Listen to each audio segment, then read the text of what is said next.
Yeah, essentially, it's gonna break me even with travel, the rental car. That's great. Yeah, I was like, oh, That's a good sign. pretty true.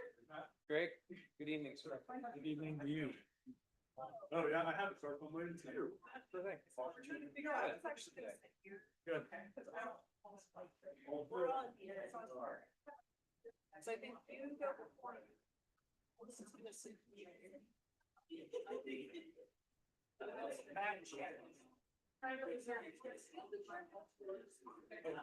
No, it was a good idea. Is that right? That chair is so good.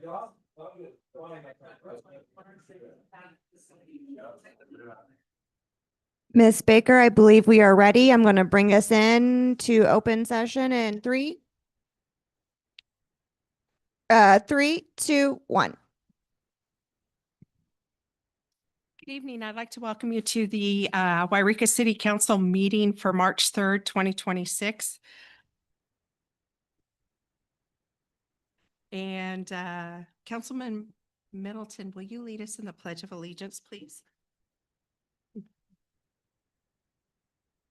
I pledge allegiance to the flag of the United States of America and to the republic for which stands one nation under God, indivisible, with liberty and justice for all.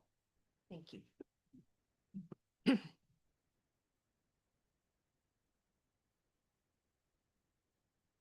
The city council met in closed session this evening, and we came out of closed session at 6:24 with no reportable action taken. Will the clerk please take the roll?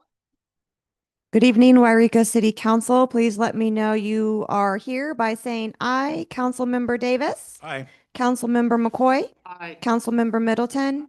Councilmember Claire. Councilmember Baker. Aye. Thank you. Item number 6, approval of the agenda. What are the wishes of the council?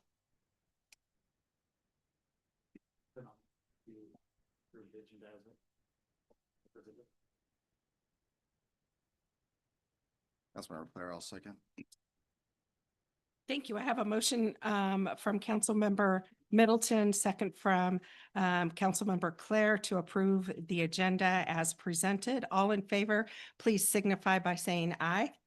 Aye. Motion passes unanimously. There are no presentations this evening, so we'll move on to public comment. Public participation is welcomed and invited at all city council meetings. This time is set aside for residents to address the city council on matters listed on the consent agenda, as well as other items not included on the regular agenda.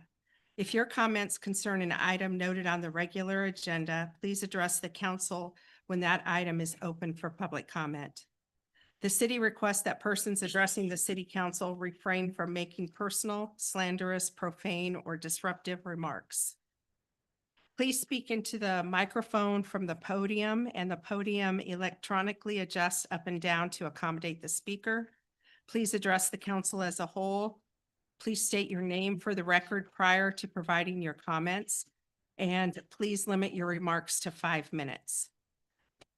Do I have any public comment this evening?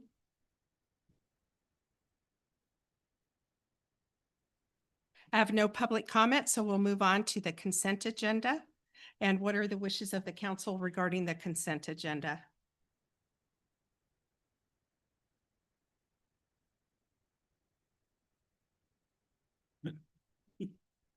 All right, I'm Councilman Claire. I'm going to make a motion to adopt the consent agenda of the council of the city of Wairika as presented. Councilman Middleton, I'll second.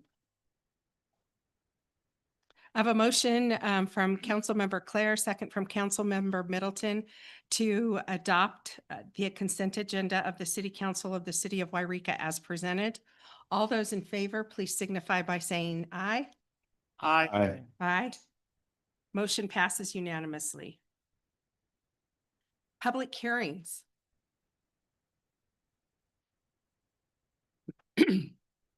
I'll go ahead and read the public hearing protocol. Number one, the mayor will describe the purpose of the public hearing.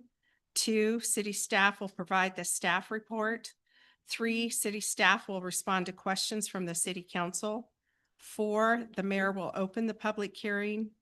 5, public wanting to comment will come to the podium, provide the city clerk with their name and address, and provide their comments. 6, the mayor will close the public hearing, and 7, the city council will deliberate and act on the item. This evening, we have our planning manager here, and the agenda title is Conditional Use Permit Number 2025-89 Larkins. Good evening. Good evening. Thank you. This is Alia Roca Lezra, your planning manager, and tonight we have a public hearing and potential action for a conditional use permit for 335 North Main Street, approving an office conversion to a single-family residential dwelling. The applicant is Mr. Alan Larkins, who is here tonight, right next to me. So the applicant is proposing a conditional use permit to convert the existing office building into a single-family residence.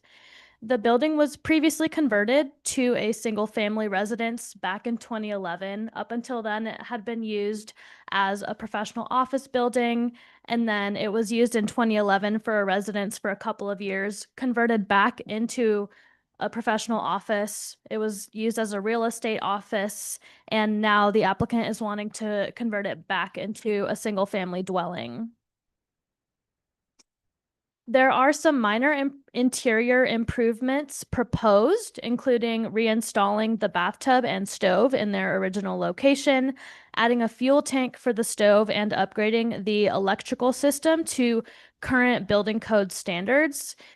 There are no alterations proposed to the exterior of the building or the existing structure, so there will be no expansion of the building footprint.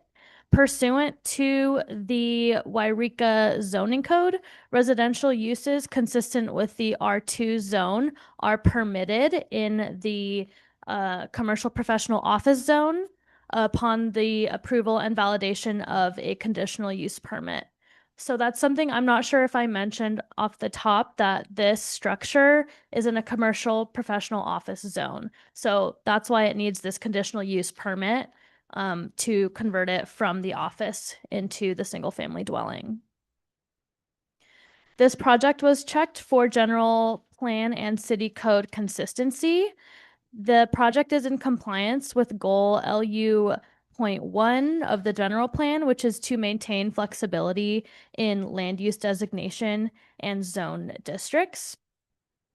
The proposed project also complies with the applicable development standards, which are outlined in that chart in the staff report.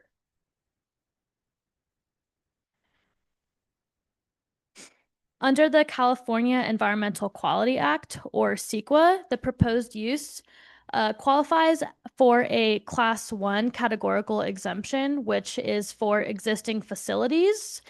This project can be classified as an existing facility because it involves the reuse of an existing office building with only minor interior modifications to accommodate the conversion into a single-family residential use.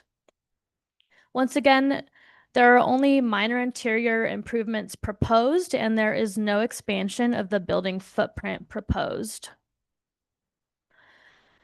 So for the city council to be able to approve a conditional use permit, there are several findings that need to be made.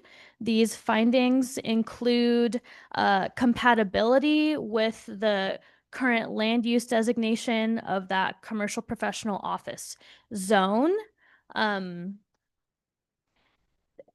There's a finding that this use will not adversely impact the health, safety, and wellness of the zone that it's in, including negatively affecting traffic patterns or emitting odors or causing noises that are not in line with the zoning designation. There's a finding that the project will comply with the existing municipal code, the general plan, that there are appropriate utilities to accommodate the proposed use. So staff have been able to make all of these findings, and if you have any more specific questions on them, I'm happy to answer those as well. This public hearing was properly noticed, and letters were sent to all property owners within 300 feet of the project. The staff recommendation tonight is that the city council hold the notice public hearing for consideration of this conditional use permit. Following the public hearing, staff recommends adoption of the attached resolution, which determines that the proposed use is categorically exempt from further CEQA review and makes the necessary findings to approve CUP 2025-89. Mr. Larkins, do you have any comments that you would like to make at this time? If not, that's okay. Okay, well, that concludes my staff report. All right. Do any of the council members have questions? Mr. Middleton? Was there any opposition or any response from any neighboring? No, we didn't receive any comment from anyone. Thank you. Any other questions? Okay, thank you so much. And this time I'll go ahead and open the public hearing, and I will open it for public comment at this time.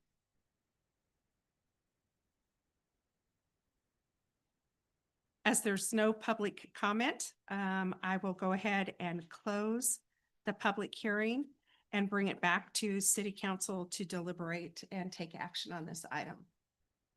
Anybody have any comments? If I might. Councilmember McCoy. Mr. Larkins has moved into this community and already purchased a house and has done a not that it makes a difference, but he's done a fabulous job of keeping it up. It's also on the main drag. This house that he's looking at is gorgeous. I mean, I remember looking at it for my wife and I at one time, maybe 20, 25 years ago. It's a gorgeous home. I think he just wants to move in and he wants to live there. And I think it's great to have I mean, it is having somebody living in it or working in it, whatever, just helps our downtown as far as the Main Street goes. I think he'd be a welcome addition to that house. I would love to see him in it. I don't see, the only congestion he's gonna deal with is getting out of his driveway, and that's he's not gonna do any more, he's not gonna give us any more congestion. It makes the street look better, and having him living there and his family, I think, is a positive thing for our community. Remember, we need housing, and what he's doing is he's changing something back to housing, and it's something that, we as a council really do support, because housing is a tough commodity in Wairika. So I really am supportive of this. Thank you. Thank you, Mr. McCoy. Any other comments? Mr. Davis? I think it's a great idea to get it back into the single family residence. And I support it also. Thank you. Okay, what are the wishes of the council? This is Councilman McCoy. Let me go back to I'd like to make a motion. Hang on, I'm sorry. I apologize. I'd like to make the motion to approve Resolution 2026-10 of the City Council of the City of Wairika approving conditional use permit 2025-89 pertaining to a conversion of an existing office building to a single-family residence and adoption of Class 1 existing facilities categorical exemption under the California Environmental Quality Act CEQA at assessor's parcel number 053212040. I will second that motion. I have a motion from Councilmember McCoy, second from Councilmember Davis to approve Resolution 2026-10. Will the clerk please take a roll call vote? All those in favor of approving resolution 2026-10, please signify by saying aye. Councilmember Davis. Aye. Councilmember McCoy. Aye. Councilmember Middleton. Aye. Councilmember Claire. Councilmember Baker. Yes, Thank you. The motion passes. thank you. Okay, we're moving on to item number 11, which is a city business. This is Lieutenant Dirksen and our interim city manager, John Elsnap, regarding a resolution of the city of Wairika amending the city's personnel rules for sworn peace officers, the signing bonus. Mr. Elsnap. Good morning, or good evening, apologize. For tonight's discussion, the Wairika Police Department's sworn officer signing bonus, as outlined in the city's personnel rules, has been utilized as both a recruitment and a retention incentive for approximately the last 10 years. The signing bonus has proven to be an effective tool in attracting lateral officers and police academy graduates to the Wairika Police Department. While the program has been beneficial, staff believes that an increase in hiring incentives is necessary to remain competitive in the current labor market and to successfully attract and retain qualified sworn personnel. And I'm going to hand it over to Lieutenant Dirksen to give some additional content on the matter. Good evening, Madam Mayor and City Councilman, Lieutenant Dirksen, YPD. At this point during our proposal, I want to give you an update on our current staffing levels for full-time officer positions. The YPD's budgeted staff is 16 full-time sworn officers, which consists of the chief, lieutenant, 4 sergeants, and 10 officers. As of today, we have 2 vacant positions and additionally 2 officers out on medical or other reasons. This leaves us with a total of 4 vacant shifts we're having problems covering now. As of March 6th, this coming Friday, another officer will be leaving to go to another department. March 11th, a sergeant of ours is retiring. March 26th, our detective is also leaving to go to another department in Oregon.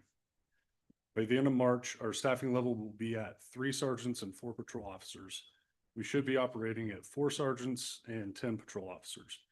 This will leave our department with 7 vacant patrol shifts that will not be covered. We are, however, currently working on a schedule that we think we have come up with that will still provide 24-hour coverage 7 days a week, though it's going to be tight.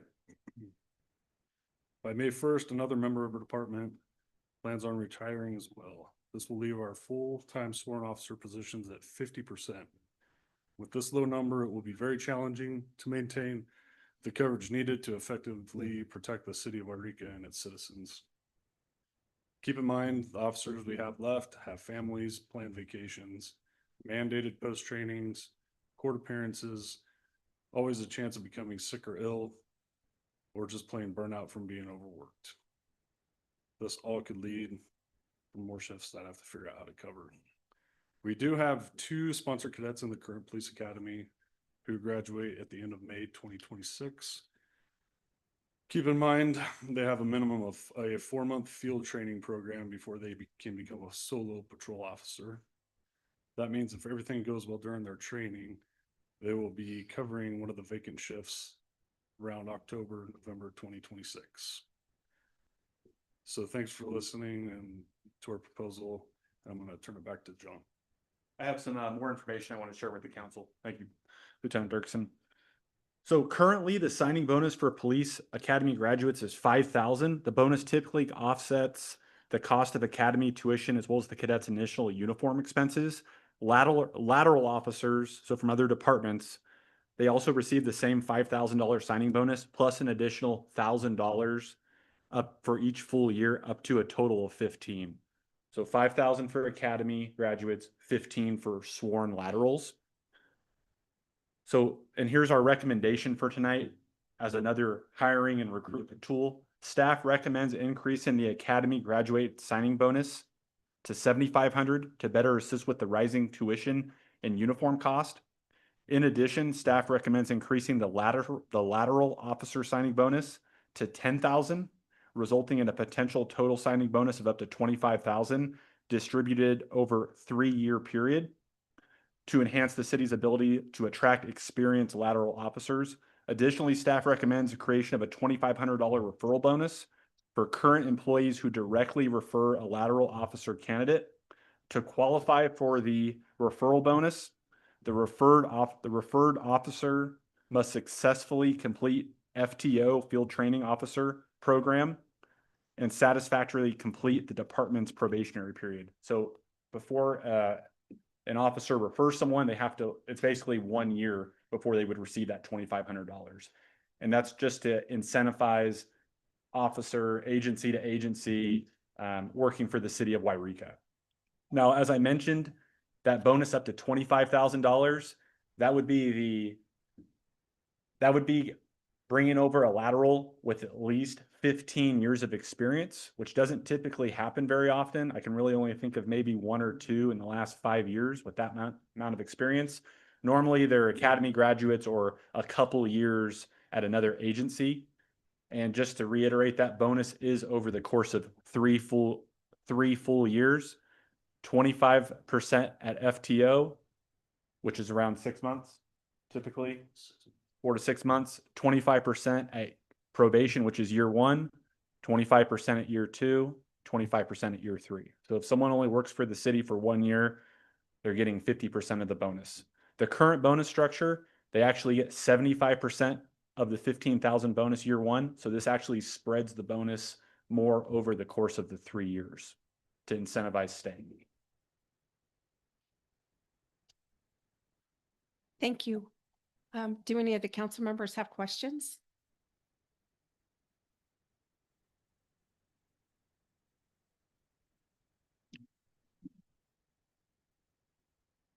I have a question for you, Mr. Elsnab.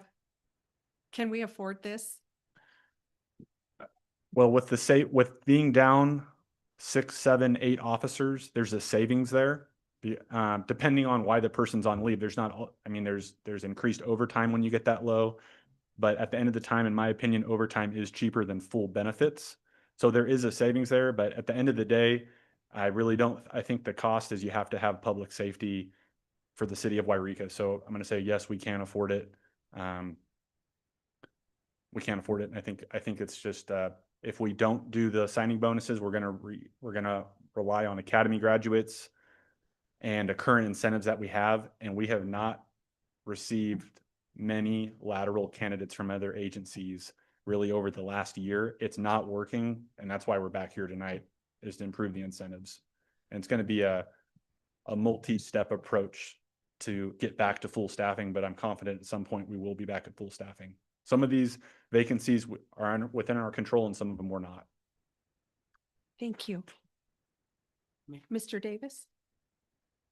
How long do these officers stay after they receive their signing bonus? Is it pretty general they stay for several years? Or do they stay for 1 and then look for another green pasture to get a bonus? It depends. I mean, we have officers that have been with the department 20 plus years or near that. And we have others that move on after a couple, and some that will have long careers with us. So it's hard to say without having every name of every prior officer in the last few years in front of me. Thank you, John. But there's nothing written that they will be with us. I'm sorry. There's nothing written. No, the bonus, there's no clawback agreement on it. Length of stay. No, there's nothing saying that they could quit day 1 if they wanted, once we hire them. Well, they get, but they don't get the full bonus if they quit day 1. If they quit day 1, they would get nothing. Yes. Because you have to at least go through the process. You have to go through FTO, probation, year 1, year 2, year 3. These sign-on bonuses and lateral bonuses, I want to clarify, they're one time only. They're not ongoing, correct? That is correct. Thank you.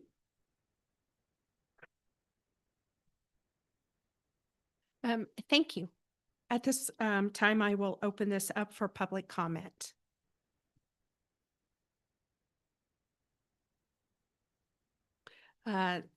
As there's no public comment, I will bring it back to the council to deliberate and to take possible action. So what are the wishes of the council? I know this is an ongoing issue. but it's an ongoing issue with a lot of departments.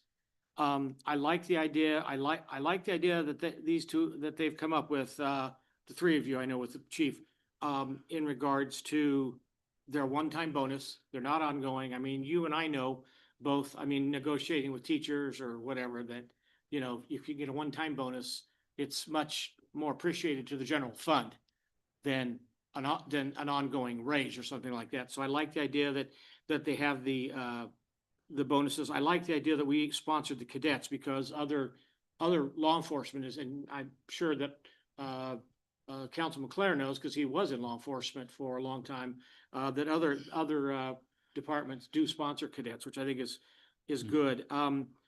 We have to remember right now, because of the current crisis with pharmacists, that pharmacies are offering bonuses. If somebody wants to leave a pharmacy in Mount Shasta, come to work for a different chain pharmacy in Wairika, they're offering a $50,000 bonus. And you have to stay with them, I think 4 years, Drake, is what it is with them. In my 30 years of teaching, we offered sign-in bonuses. We got to a point when I lived in Southern California, we were offering sign-in bonuses to teachers out of Canada because we couldn't get them. Right now, you know, I mean, you guys are down over half, really, or just about half. Yeah. In Siskiyou County, of all of the teachers that teach in Siskiyou County in public schools, 55% of them are credentialed, 45% are not credentialed. So, I mean, it's with teachers, yes, it's equally important, but with law enforcement, I think it's, you know, our city people cease to see it as a safe city if we don't do something. Remember that the military also does this, both for active duty and for reserve. If a reserve comes in, depending on where they are, they can get a signing bonus for, but again, it's not paid. It's like you're talking about. It's not paid in 1 year. It's paid in several years. And you do have to have a commitment that you're going to stay there in order to get that last payment. So I think this is a good way to approach the issue, and I also like the bonus that if I'm a police officer for YPD and I bring the lieutenant, an officer, and he signs on, that there's that $2,500 bonus, because we also know that some retailers, some of your more fancy retailers do that as well. If you bring somebody in, they'll give you, you know, it might only be 500 or 1,000. So, I mean, I'm in support of it, Madam Mayor, because also I think it will help us to get more seasoned officers in here, which is what we need. But I also think that because it's a one-time, I understand it's for 3 years or 4 years, but it's a one-time only expenditure, I guess, is what I'm trying to say. I like that because it doesn't go to the general fund and go, well, you're going to give this guy 20,000 every year. Now we're not. He's going to get the 25 or the 15 or the 2,500 one time, maybe over 3 payments. So I like it. Thank you. Thank you, Mr. McCoy. Mr. Middleton? And just a quick comment, I think it's a great start to hopefully get some interest and retention, but as Councilman McCoy stated, there is several police departments. If you just look, every department in Oregon, Redding, all the way down south are offering huge benefits, and plus they are sign-on bonuses, and plus they're offering higher wages. So I think this is a first step. I think it's I think there's more that we're going to have to do down the, you know, in the future regarding pay. And we're probably going to have to start looking at where that money is going to come from. But for now, I think we have to support this house. You know, I think we're already in trouble. And if we don't do this, then our public safety becomes at risk for our citizens when they can't respond to calls. But that's just the reality that we're facing.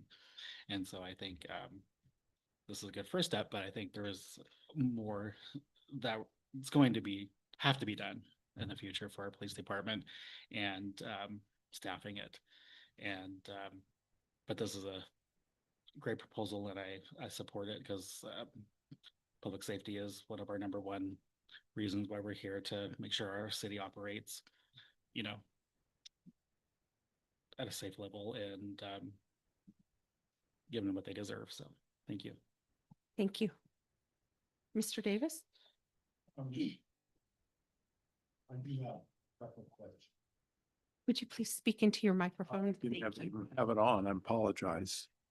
I don't know, maybe it's Mr. Dirksen or Mr. Elsnab, it doesn't matter. Do we have any other, police departments in Siskiyou County that you know of that do signing bonuses? I don't have the information in front of me. I want to say yes, the county does. I would have to look at the city of Mount Shasta and the city of Weed. I know Aetna's working on theirs, but I just don't have that data in front of me.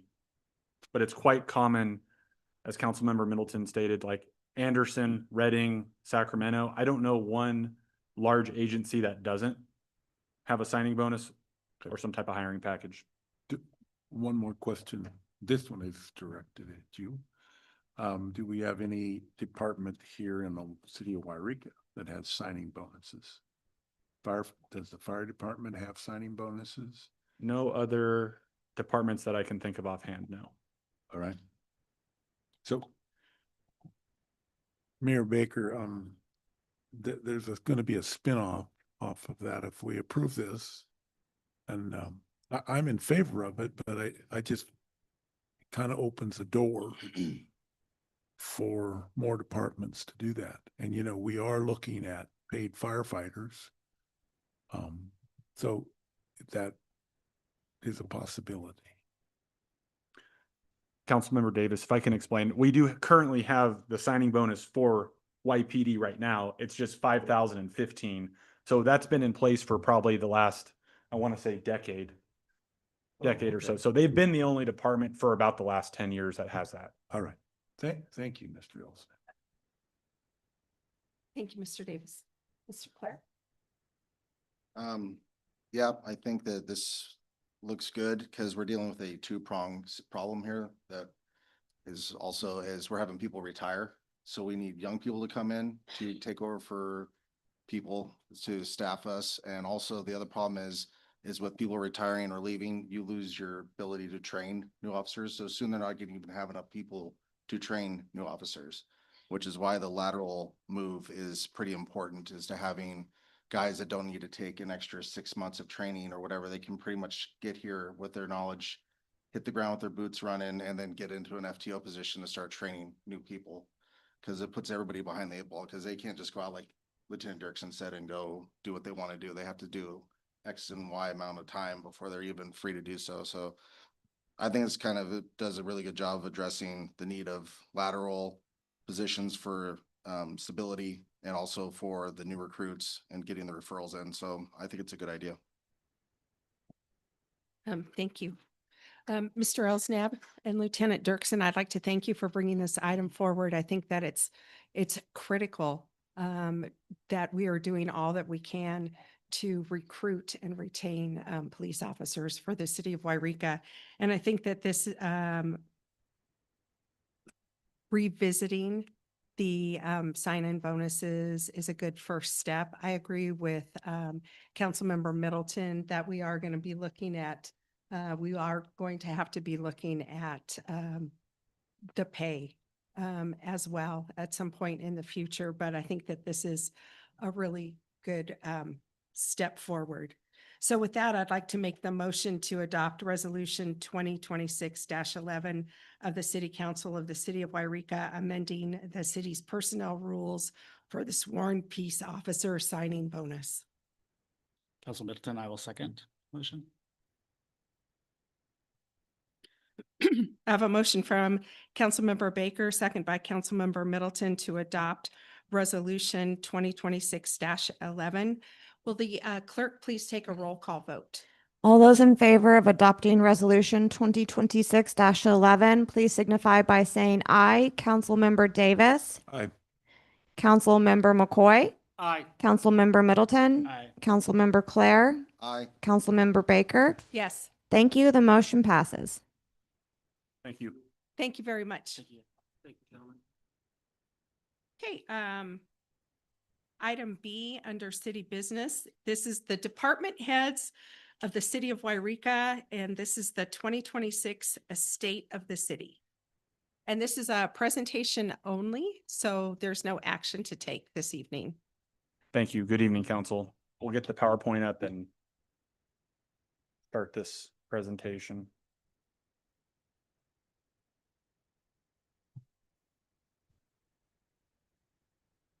And before you start the presentation, I would just like to thank the department heads for being here in person this evening. I really appreciate that you guys have taken an evening to come before the city council. So thank you. Perfect. Thank you. So my name is John Elsnab, the interim city manager.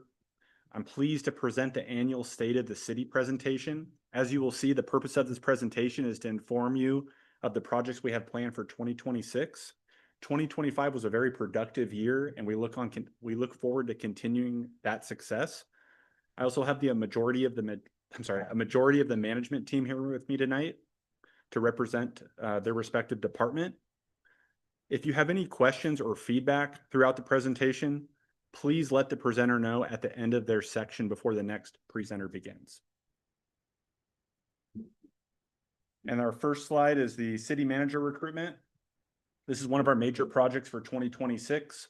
We have an executive recruitment firm called Peckham and McKinney that the council approved back in January that's doing the recruitment for this project. They've helped, with the help of council, create a candidate profile and a recruitment brochure that is actively being recruited for. We currently have 14 applicants as of February 27th, and we have at least 2 to 3 of those applicants that fit the candidate profile. So the filing deadline is for March 13th, and I'm optimistic that we will have our finalist interviews tentatively scheduled for April at the latest, but I'm optimistic that it'll be towards the end of March. So we should have a closed session meeting on that in the near future. Next slide, please. Next one is the City of Wairika Fire Hall project. This is a multi-department project that almost involves every department within the city. Planning, environmental review, and compliance for funding agencies, lot merger, and boundary line cleanup. There was a lot of work in the planning department to get this project going. We had phase 1, phase 2 environmental. We had our geotechnical studies, lots of due diligence items since this was a prior commercial site in order to buy the location for the new fire hall. For building, review plan sets, and inspect construction. Over the last almost 2 years, we've met bi-weekly with the engineering team. Building department's been involved, multiple departments to work through the engineering on this project, which we are at 100% construction design. Public Works has been very helpful managing construction of the project, maintenance agreements. They've also had some excellent input on the maintenance, long-term maintenance for the site, as far as pavement, storm drains, lighting, and long-term repair plans. Let's see, finance, develop funding package and manage grant reporting for construction. That's been a huge help from finance to create a debt servicing plan, long-term financial plan to fund this project, which is estimated somewhere around $30 to $35 million. So long-term investment for the city of Wairika. And then fire, advise on facility needs during construction. Chief Lemos and Phil Anzo have been very helpful and really going line by line, building by building in the construction plans to develop a fire hall that really fits the operational needs for the city. And then human resources, we've been working on staffing, payroll, MOU development, everything from job descriptions, salary surveys, everything it takes to start a new paid position from the ground up. And just the kind of a final comment on this is really from what's gone on in the last couple of years, we've really been sprinting just to get to this point. Whether the public sees it or not, the sales tax wasn't that long ago in the past, maybe a little over a year ago or less than a year, and buying the property for the fire hall and having 3 paid staff members on board, which I'll talk about staffing in the next slide. So for staffing, a lot of collaboration with human resources, continue recruitment and onboarding for an additional 3 full-time paid firefighters with the goal of at least 6. Long-term, as the city grows, I think the goal is probably closer to 9, but for the meantime, we will hold it 3 until we have the debt servicing package. We look to, as we add new firefighters, expand upon the 4896 scheduling model to ensure 24/7 coverage. That's 2 24-hour shifts on, 4 24-hour shifts off. It's a rotating schedule where we have coverage throughout the night. We're not constantly burning out our volunteers. And then at some point, implement a reserve firefighter program for the department. We have reserves at the police department, more of like a part-time employee, kind of a step above a volunteer. Will always be a hybrid department for the foreseeable future. The volunteers are extremely important, but this will be a good way to transition some of those volunteers towards reserves and eventually towards paid staff. So we'll have a nice pool of candidates from within. And then we'll look to update personnel rules to include firefighter procedures related to the firefighter Bill of Rights. That's something we'll need to do in our personnel rules. There are different procedural rights that firefighters have under FOBAR, and we need good language to support our policies. So that's kind of an update on the fire department staffing and fire hall. At this time, I will, if there's any questions, I'd be happy to answer. Anybody have any questions so far? Perfect. I'll hand it over to Ms. Sandberg.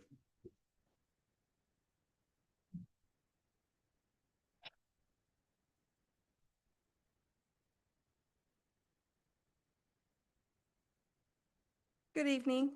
I'm Melissa Sandberg, Interim Human Resources Director. The Human Resources Department's goal and purpose is to support and equip our employees, and I believe this starts from the top. This year, we want to focus on supporting our department heads and managers so they can build teams that are successful. So we have in-house training prepared for performance review training and available for supervisors so they can deliver feedback to their employees and set goals for them to achieve in the future. There are also courses available through LCW, or you can send them to in-person trainings. You may have noticed the TV screen in the lobby at City Hall. We also have these TVs at other departments' locations, which are connected to the MVIX program. This enables us to inform the public and employees about important topics such as internal projects, incentives, and benefit programs. And we'll continue to update and use this program to spread this information. Another objective is to improve employee benefit programs for life insurance and flexible spending accounts.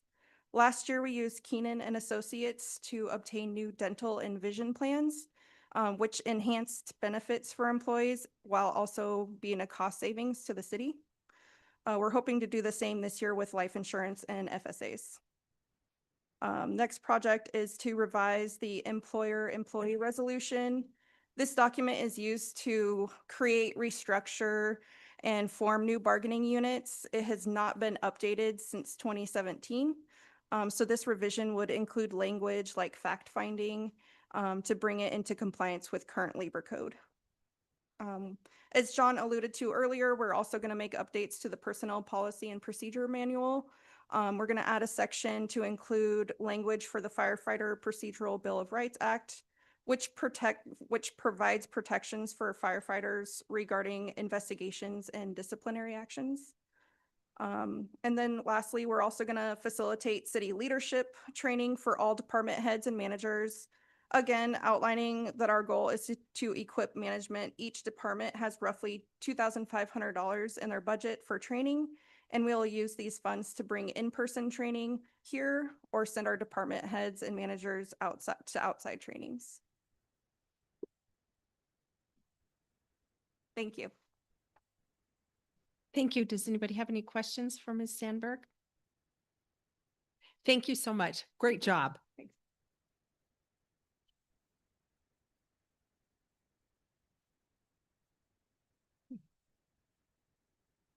Good evening, Council.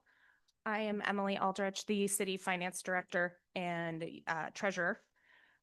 As you know, finance touches every single one of these projects these guys are referring to. Unfortunately, nothing happens without money behind it. So in some way or shape, we help out with every single one of these projects you're going to hear about tonight. In addition to, the finance department is currently working with Cameron Wiest to develop a long-term financial plan for our general fund, which will also coexist with John's comment regarding the funding package for the fire hall. Depending on how much grant money we can get, we're looking at a fairly sizable loan that we're going to have to strategize on how we're going to repay. So that's part of that. We are currently working on a comprehensive development impact fee study. As you guys are aware, we have development impact studies for public facilities, for water, wastewater collection. We also currently just finished up a stormwater study as well. We're trying to do those all into one study as one so that we can, we just have to update one study. So it'll make it a lot more condensed and easier for us and cheaper. We're not paying for a number of different studies year after year. We'll just know, hey, every 5 years, we're going to update the one comprehensive. This cellular endocoder update, this one I'm personally very proud of. Big shout out to Kim Cleaver and Andy Potts, who are our meter reader and our utility biller. They have taken on this project with zealous, fierce activity. They started off with 160 manual reads. And for those of you who may not know what that means, Andy has to physically get out of the truck, walk over to the meter box, open the meter box, read it, write it down, bring it back to Kim in order to have it entered. Normally, he drives around and he picks up reads. If he gets close enough to that meter, it'll send a signal back to his truck, and then everything's great. But we had 160 manual reads. We are now down to 83. We have budgeted over the next 3 years, $300,000 to go towards updating everything to this cellular. Unfortunately, the age of our meters, we're having more go out every month, so that list kind of changes back and forth. We started off with 5 cellular reads. We are now up to 210. So Andy has been working very diligently to get these installed because it does save him time. It normally used to take him 3 to 4 days of driving around the city to pick up all the reads and to get all the manual reads. In February, he got it accomplished in 2.5 days. So that type of savings, that type of time savings for him makes him available to go fix other things that they need his assistance on. Express Bill Pay. I'm hoping you all know that we went to this platform away from Civic Pay. It went live February 2nd. We have had some bumps in the road, as that will happen as you change softwares. But we are currently getting everybody on board with the new site. The upside to this one versus our last one is you can check in as a guest and pay for your dog license or pay for building permits and your business license. So it gives our constituents more options of how to pay and to be able to do it from the comfort of their home, and they don't have to come down and visit us. John is currently working on putting together a ballot measure to go in November for your approval. I think it's coming in May, June. The entire county is currently charging a 12% TOT tax. The city of Wairika is only charging 10. So we are proposing putting a ballot measure on the ballot to increase it to that 12%. Again, this is not a tax that our constituents actually pay unless they are renting a hotel room for some reason. Most of that will be paid by travelers coming through town. I'm currently working with Cameron Wiest again on a solid waste franchise agreement. As you guys are aware, Wairika Transfer does our sanitation or trash pickup, and we have a franchise agreement with them that needs to be renewed. So we're working with them. And then finally, just because I like to torture myself and do new softwares, our current building permit software is going away, but they are developing a new one. So we are going to try and slow roll into looking at a new building permit software that will do better tracking, easier signups electronically, visible to the public via website, et cetera. Any questions? Any questions? Oh, darn it. Thank you.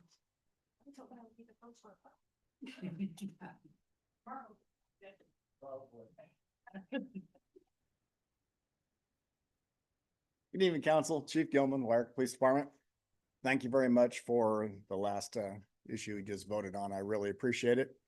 Number one on here is our employee retention and hiring. Lieutenant Dirksen pretty much laid it all out, but we are very short. Our department still does an amazing job, and I want to give everything I can to our department. I was late tonight because I was helping with the foot pursuit of an armed male, and we got him. So our guys are still doing very, very good, even though we're short-staffed. The new bonus is hopefully going to help us. It's been very tough for us to find people to come to work for us. When I first came on here, some of the council was still here, and we were getting people left and right. And over the last year, we just can't get any employees to even want to look at us. So it's been tough. The College of the Siskiyous Police Academy, we have several officers that have gone through it. We have one working right now that we sponsored, and he's doing an amazing job. Kind of on Councilmember Davis's question about how long will they stay. He's doing amazing, and he was well worth our money.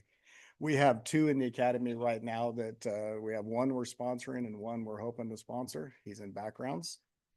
So the academy's working well with us right now. The other things on here are just some unintended costs that I've got, but being so short-staffed, I might be able to work with Emily and figure these out. These are all, except for the computers, all pretty low costs. So like the new printer, that's going to be the big one. We have a large printer, it's probably as big as this podium here, that handles everything we do with all of our public records requests, DA cases that go every day, all of this, which we're starting to get away from. So we're making do with a broken printer, but that's very spendy. That's going to be a big expense. The new dispatch computers could be an expense. There's, I think, 3 of them up there that we're told that they're at end of life. So basically they're patching them to keep them running, but when one goes out, it's going to be out. I have the buffer with 3, so we're letting it ride hopefully till the next budget cycle, or if I could work something out with the savings I have this year due to my shortages, then I might fix those first. I think they're probably my priority. The portable speed sign, I missed one. The software purchase for YPD to talk with the DA's office. We all use RIMS now. We all have similar systems. And so we're kind of going away from the paper to the district attorney's office to where now we can send our report straight from dispatch. The RAND board got some money through vehicle fees that you pay when you register a vehicle in Siskiyou County. That money paid for several agencies to have this. It didn't pay. We thought it was going to. It turned out it didn't for Wairika and Mount Shasta. So I need to come up with that. It's around $4,000. So it's not a huge hit, but I need to get this patch that links our computer to their computer. So that's what that one is. The portable speed sign with photo capabilities is something we've talked about. Some council members and mayors have requested it. I'd really like to see that happen. The very cheap routes are around $3,000 to $5,000, and that just gives you a speed sign. But I think to really make a difference, we probably should have something that is a little more elaborate, maybe has some photo capability, something portable that we can move around to problem streets and let people know that we're actively working on these streets. So that's going to be one we're looking at, hopefully in the next budget cycle, unless we can find some way to make it happen sooner. With school year getting ready to end, it should be nice to have one before then for like Knapp Street, Lenox, those areas, Oregon Street. And last is the dog kennel facility improvements. We've talked about that before, but the dog kennel has been a thing for, I think, probably 10 years. It's been needed to be rebuilt. I believe a council about 10 years ago actually put together a funding package. Maybe it was 8 years ago, or not a funding, but a brochure of what it needs and how run down it is. And with the amount of dogs that we take in, I really think it's important that we have a better quality dog kennel. Right now, we have a hard time keeping them warm. We had to buy sweaters for them this winter when it got cold because of all the issues we have. So that's that's gonna be a big pull, so hopefully we can find a grant or something. Maybe the city can help us out, maybe anyone that has ideas.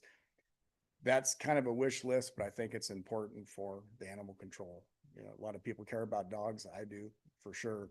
And when we're out there putting sweaters on them just to get them through the night, we obviously have a problem. But that's gonna be a big pull, so I don't know how we'll do that one yet. So that's what I have, unless you have questions. Mr. McCoy? Mhm. Should we choose to place a photo enforced? It's probably for both of you, we have some ordinances need to be changed, right? If we're gonna issue a citation with it, yes, we would have to get other signage and stuff. If we just have photos so we can see who's doing what, I don't believe it would take another one, because it's not linked to LPERS or LPR or anything. Thank you, sir. Mr. Middleton? Mr. Davis? Chief Gilman, maybe you could sign one of those dogs with your signing bonus program. There'd be the money for the kennel. I'll give it a try. I'm desperate. Mr. Clerk? That's it. Thank you. So when you say the dog kennels are going to be a big pull, what are we talking? I don't have a quote because this thing was done so long ago and I don't believe it even had a quote that went with it. But we'd be looking at expanding the kennels themselves, possibly going to where the dog run is, maybe putting some kennels there. We would need either a heated floor or some type of walls. Right now, they're open to the outdoors. So they have heat pads that they lay on and they have a heater that's on the cage. Those typically go out. We have to keep replacing them. So we're looking at probably all kennels need to be rebuilt. The cages they're in now are bad. We get escapee dogs because they chew through them and they've been welded back up. So we're looking at the chain link for all the kennels, maybe some additional kennels, possibly some walls to protect them and a heated floor. And then obviously the offices, and it's very small. It's big enough for probably 4 or 5 of us to stand in, and that's about it. So we'd probably need something to do with the office. We don't even have a computer out there. The kennel tech has an iPad, how she communicates, so they can't even log into our system to say what dogs get adopted. They have to hand print it, take it to the police department. We have to enter it there. So it can be as simple as redoing kennels and as big as tearing it down and rebuilding the whole indoor facility, somewhere in between. And I haven't even looked for grants yet because it wasn't something on the list that, that was on my priority list, but I would like to start looking at grants before I retire, which I'll be retired in a couple months. I'm the May 1st one that Lieutenant Dirksen talked about. So I would like to see if I can find something prior to then and see what we can afford and what we can do. Thank you. You're welcome. Thank you.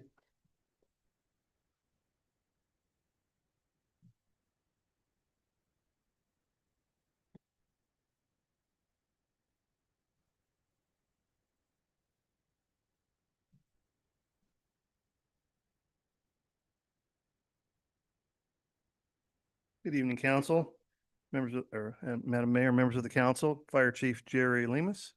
So as far as the fire department is concerned, I think Mr. Elsnab hit the big piece of cake earlier. So in addition to the fire station and paid staff, we've been really working hard on communication upgrades with our radios, which are obviously a very important part of what we need to do our jobs. And we did get the one grant for 4 new radios, and we're currently in the throes of working with Lexipol for another grant for an additional 15 radios, which will put us in really good position to for our handheld radios to provide for all types of emergencies. So that's a huge lift right there, and it's considered a micro grant, so we have a very good chance of getting that as well and save some money for the budget. In addition to that, we're working on with a gentleman from Campora to get our propane props at the training center rebuilt. So that's in the works right now, and we're hoping to get that done this year so we have some additional training props to train our firefighters on. So vehicle fire prop, dumpster fire, that sort of thing. So which we run into a lot of those over the years.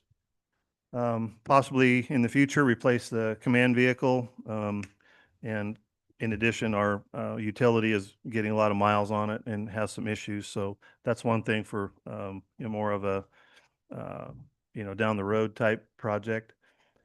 Training on new California fire code change. That's an additional thing that we can do with our paid staff, which Captain Smith has been working on that as well.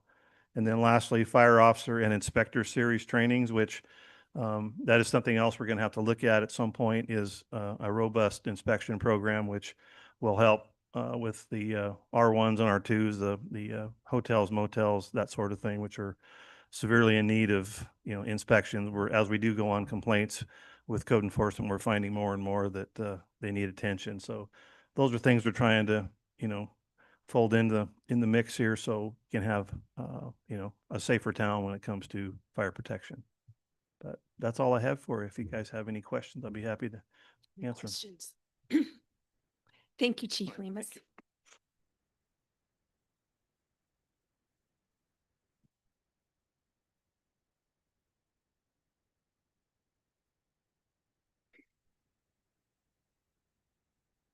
Good evening, Madam Mayor, members of council.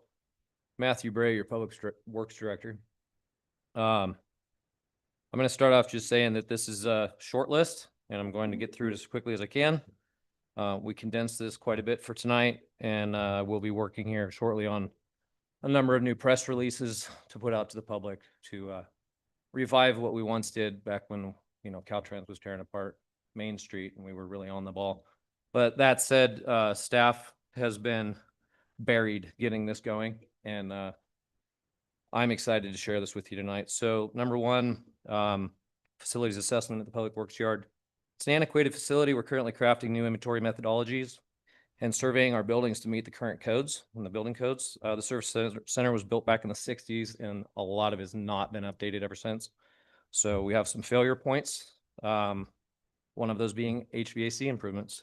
The fleet shop, we're running on failure parts there. Wastewater treatment plant has failed heaters and air conditioning units. Recently found out that the community center has some pretty massive problems. That'll be a funding hurdle that we will overcome, as we just did with the community theater over the last year. And then this building, the council chambers, is also on our priority list to update, because this is original to the build for the HVAC. We've got a lot all over the city. The HVAC have just been ignored and are not replaced,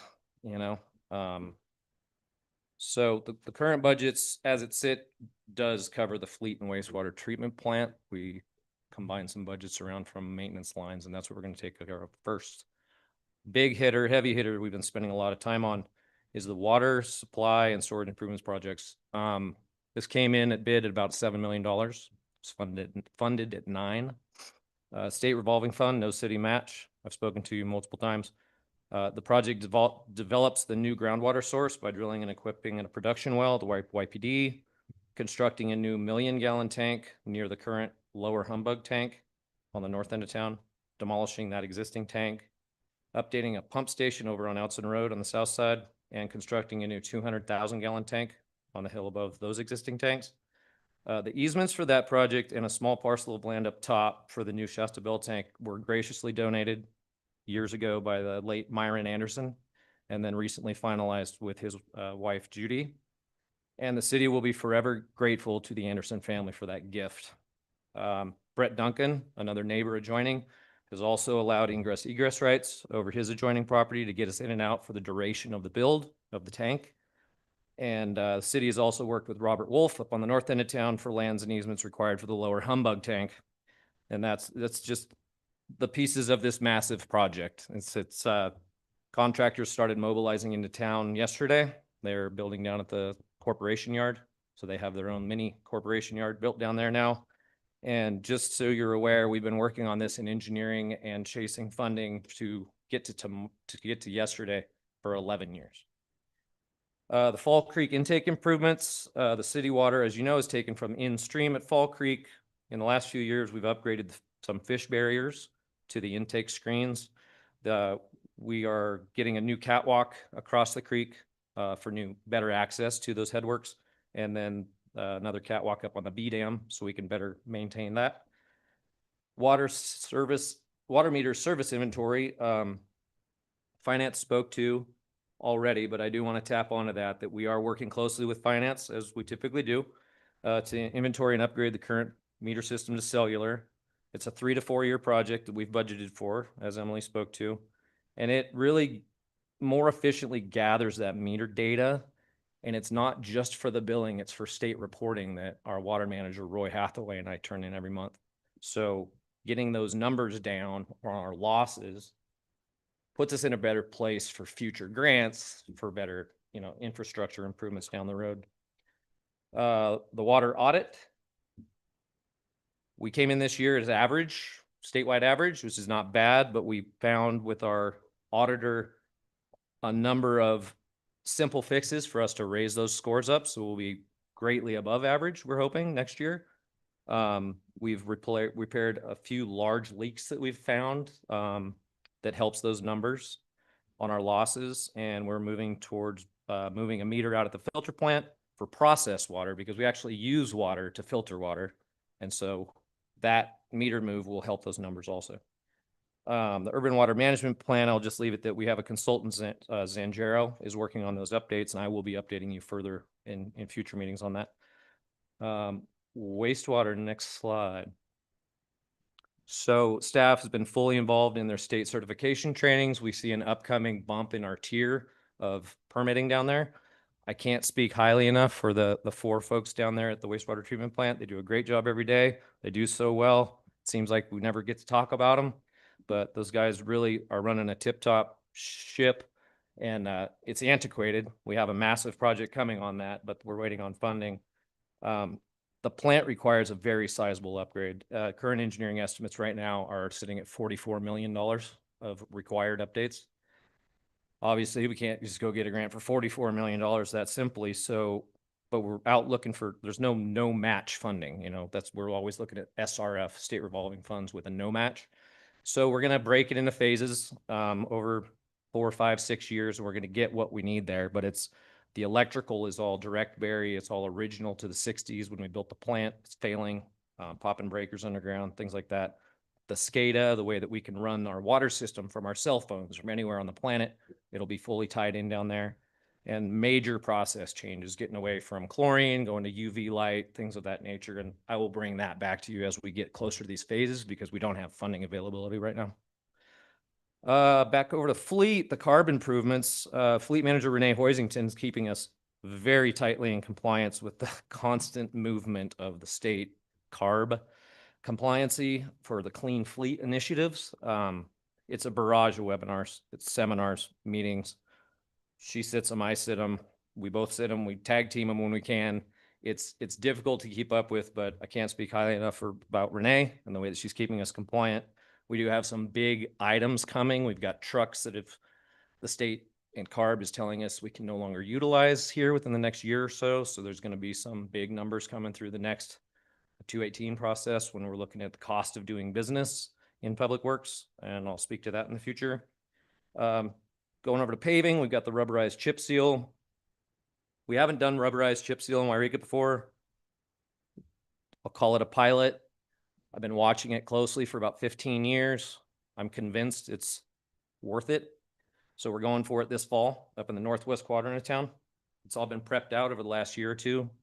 Streets crews, again, I can't speak highly enough about it, but they've got it all ready to go. So we'll be putting that out to bid. And there's a piece of that there's a little funding pot coming in from the state for the use of recycled tires within that asphalt. So there's a little price break there.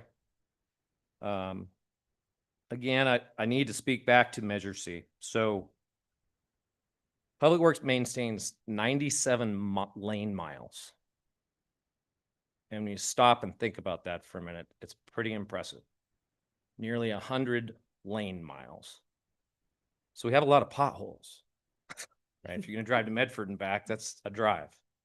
There's a lot of potholes to chase. Prior to passing Measure C in 2016, our streets were rated at a 48 out of 100. At that time, the current funding projections, we couldn't maintain annual projects. We were skipping years. We weren't chip sealing. We weren't patching as much as we do now. the projections, that funding level then in 16 were driving the average street down to a 39 out of 100 if we did nothing. But we took it to the voters, and the voters trusted us and voted yes for Measure C. And through the diligent work of our maintenance division, our streets rating right now as of today is 73 out of 100. My wildest expectations were blown completely out of the window. I got the report last month and I thought it was an error. So that just speaks back to the guys out in the crew that are running it, and we're only doing it because we're using the local funds of Measure C. We're coupling them up with SB1 funding, and we're just getting after it. So I'd ask everybody to look back 10 years ago when I was up here explaining the need for streets, and Chief Bowles was up here explaining the need for money for cops. And we got the same story tonight. I'm a little bit ahead of Chief right now today with that because of Measure C. So I can't thank the voters enough for trusting us, and I'm making the promise that we're going to get that 73 upward trend going even more. Finally, there's the East Lenox Flood Hazard Reduction Project. That has been in the works for ages, and the design's nearly finalized and the permits are nearly completed. It's a flood corridor project. We won't be putting in bridges. We won't be putting in trails and signs and that I've spoken to you before, but we should be getting into construction this season. The area east of Wairika Creek, between Highway 3 and East Lenox, is to be graded and hydrologically modified to allow better passage of the large flood events, particularly the FEMA 100 flood. So it just ties back into all of the work we've done for many decades. And yes, it's broken into pieces. Folks refer to it as the Greenway, but at its core, it's FHR. It's the Flood Hazard Reduction Project, and it doesn't happen overnight. It's going to take decades, but when we're done, no one in town needs flood insurance. And that's the point of the FHR project. So that's what I have. Do you have any questions for me this evening? Questions? Thank you. Thank you much. Okay, thank you. Good evening. All right, I will round us out here. 2 slides. So thank you for having the opportunity to present to you today. So I'll talk about community development. And so we have several different areas that we cover, specifically resilience, code enforcement, and planning and building. So I'll start with resilience and code enforcement on this slide. So as you know, Sarah Chaffee, our resiliency planner, we really benefit from the Jumpstart program. Having her, she is fully grant funded along with her training and supplies budget. We have that grant for another about 2.5 years, 2 years. So we're trying to get as much out of that as possible before we have to make the decision on that position.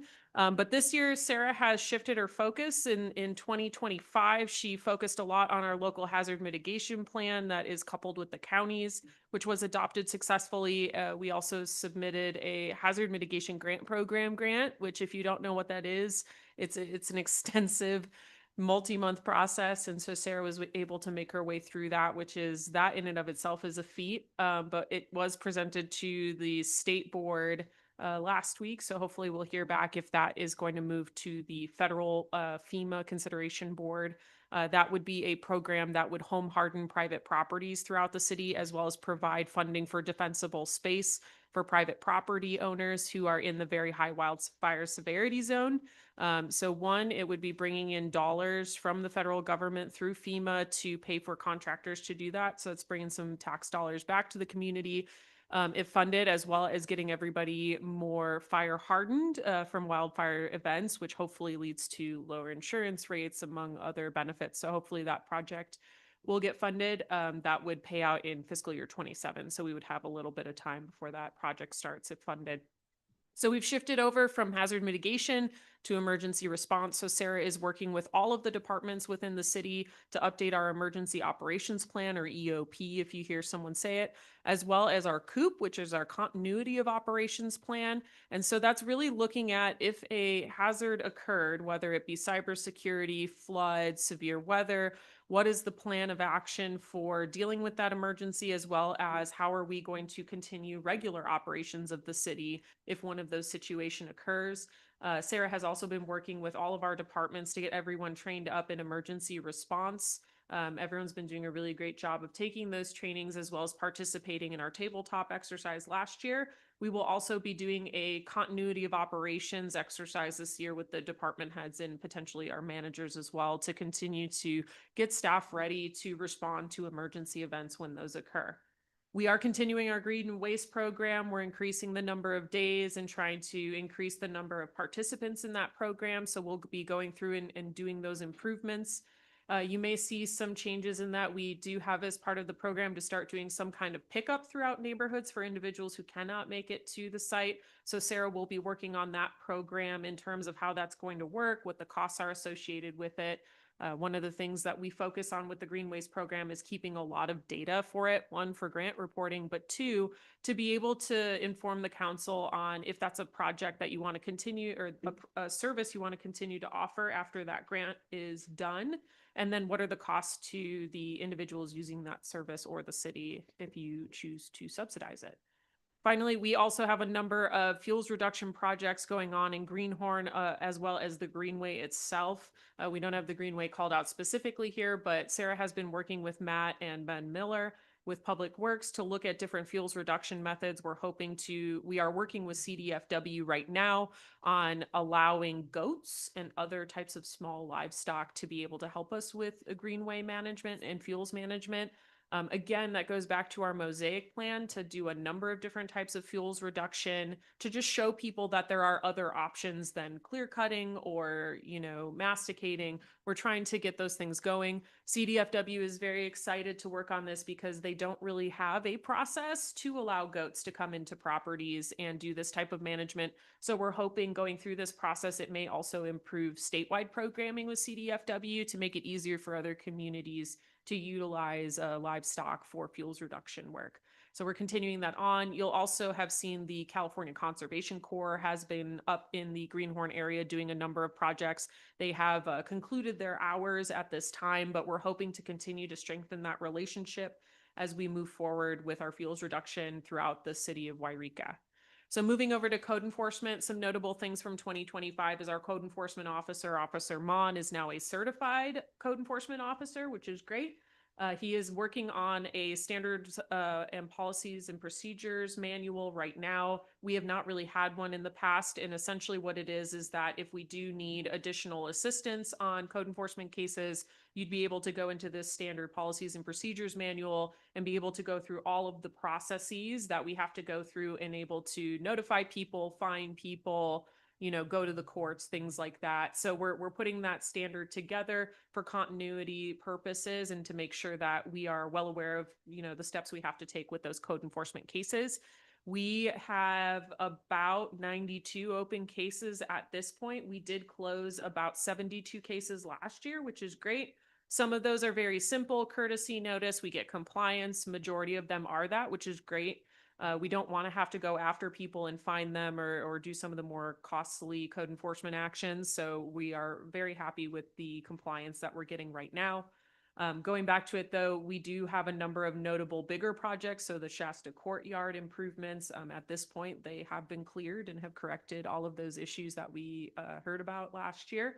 And then just working on substandard buildings and enforcement for that. We're doing some more training for Officer Mon to assist our building official as well with California building code enforcement.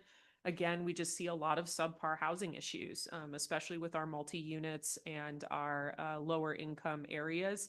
So we want to make sure that we're going through and being educated on what we need to do to have better living standards for individuals within the city. Next slide, please. So we'll move on to planning and building. So primarily we're doing the Planning Commission retool, as you know. So we have a work plan for that for the majority of this year.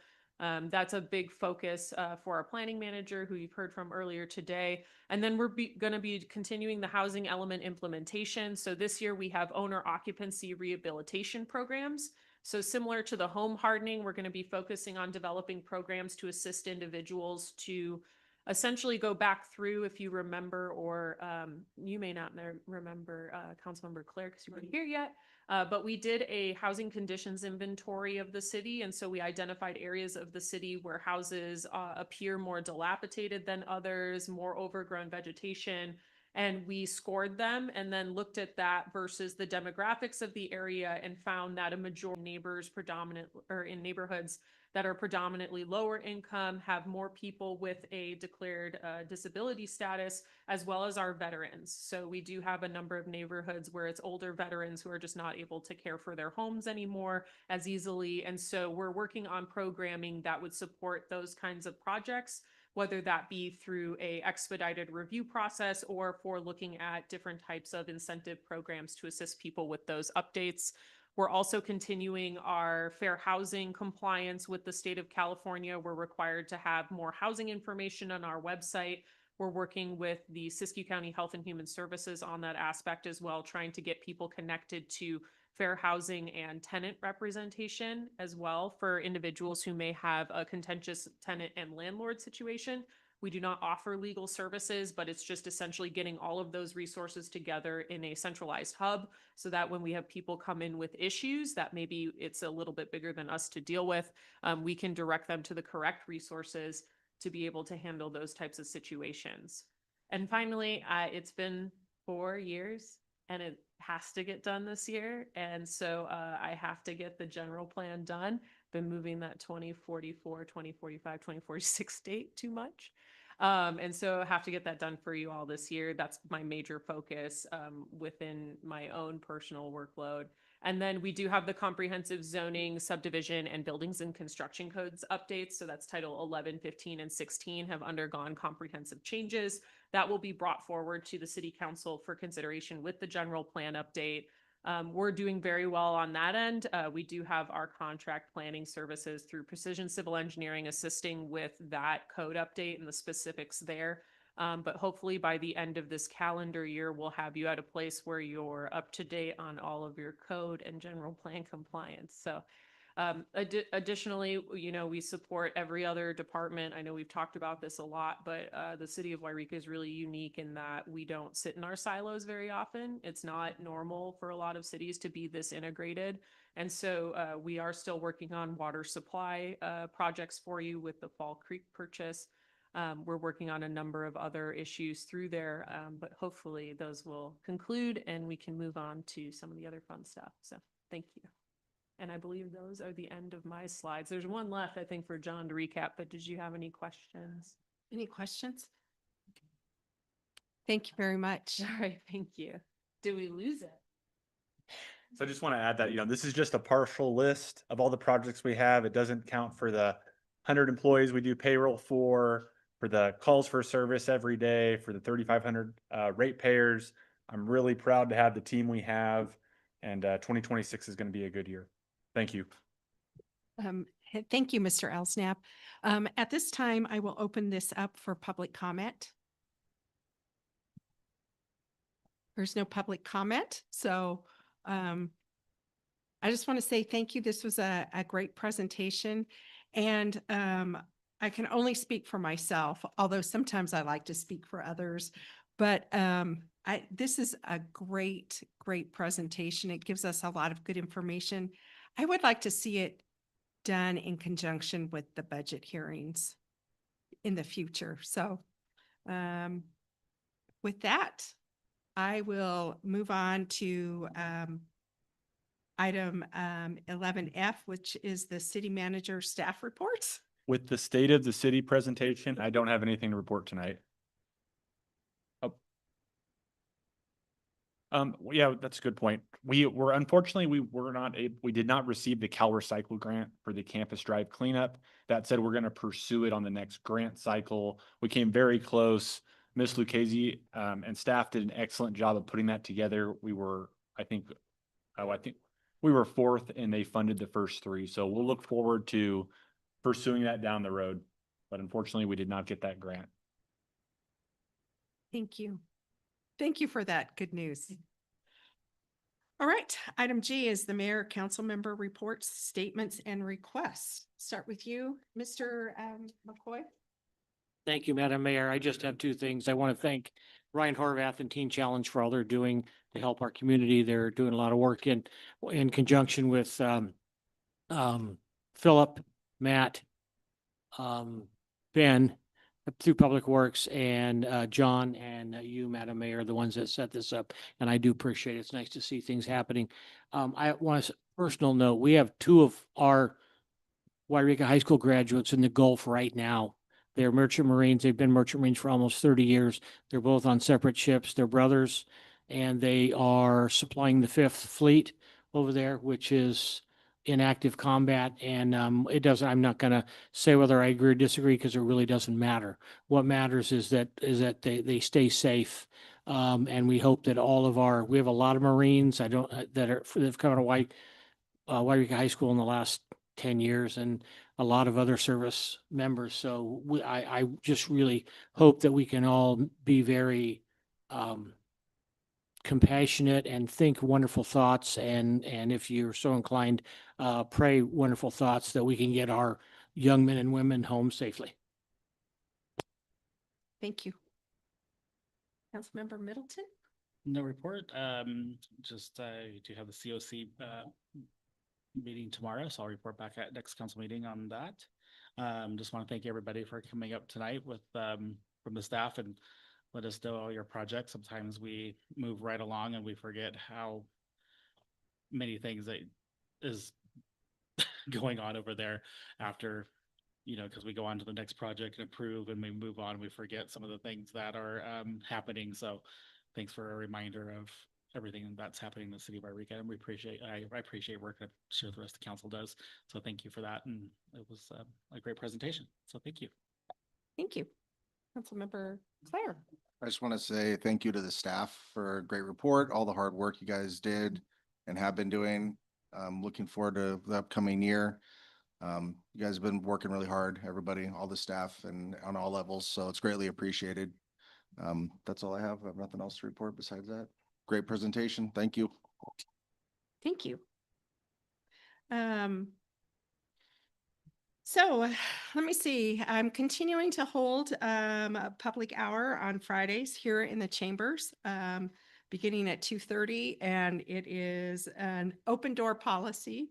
I have a 14-year-old grandson that asked me to use some of my clout as mayor to make a public announcement about a bingo fundraiser for Jackson Street School, the eighth graders. It's to fund their eighth grade trip.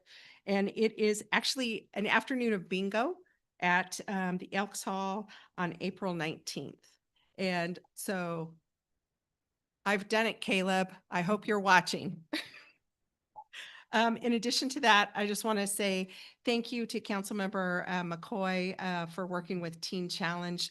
The plaza looks really, really good. So, and I met with Pastor Ryan Horvath today, and they are really appreciating your assistance specifically that you're giving them. So I just want to give you a shout out.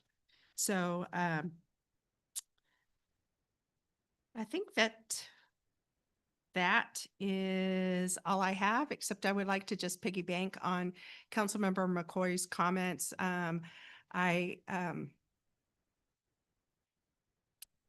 bless our troops. And with that, I will close our meeting.